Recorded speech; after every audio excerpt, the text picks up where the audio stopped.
Hey everyone, welcome back to the channel. I wanted to discuss the recent tragic events that happened involving the number one NFL prospect Jalen Carter.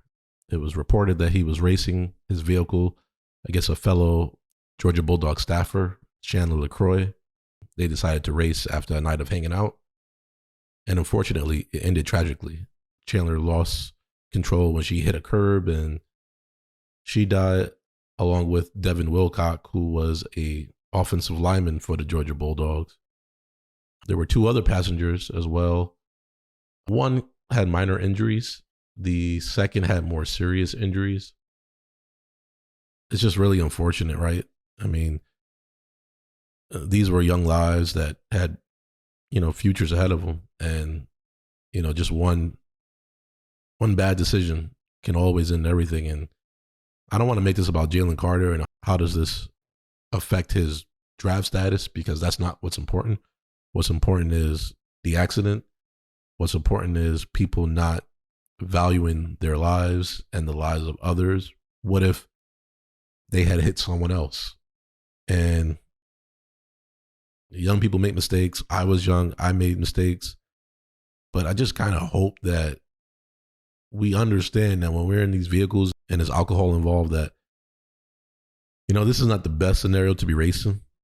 It's just not worth it for what can go wrong.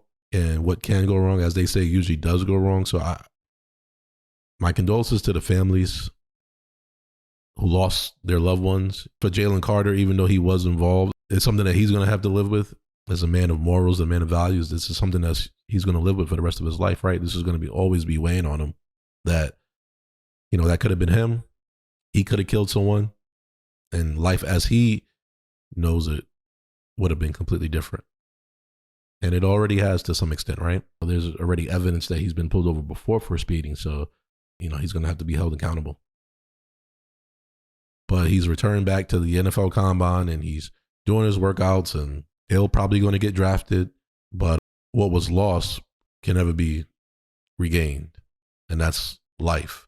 And again, to the Wilcock family and to the Lecroy family, my condolences to you guys. It's really unfortunate, and I hope the other two passengers recover. I know one had minor injuries. He was a offensive lineman, and another staffer, Victoria Bowles, had serious injuries. So hopefully they recover. Man, we just got to do better, right? We just got to be a little bit smarter. It's just not worth it, especially not when you've been drinking.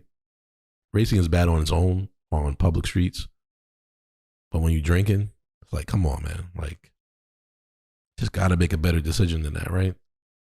Life is too precious to me. I'm not risking mine or anyone else's life. It's my point of view, but I just think we got to be a little bit smarter. We got to care a little bit more. Man, life was lost. Who cares about the NFL draft? This is a teaching moment, and he shouldn't be rewarded for making a bad decision. He shouldn't have his livelihood taken away either, but he shouldn't be rewarded, right? He should be reminded that you made a bad decision, and it happens, but you got to do better. You just have to do better. So I'm going to leave that here. Leave your comments below if you've ever been in an accident. If you know someone who has, obviously it's not something that people might want to relive, but, I just want to hear from you guys to know, have you ever experienced anything like this? And are you willing to discuss it in the comments? Because it happens way too often, and there's just no reason for something like this to happen. As always, take care of your mind, take care of your body, take care of each other. That's all we got. Peace.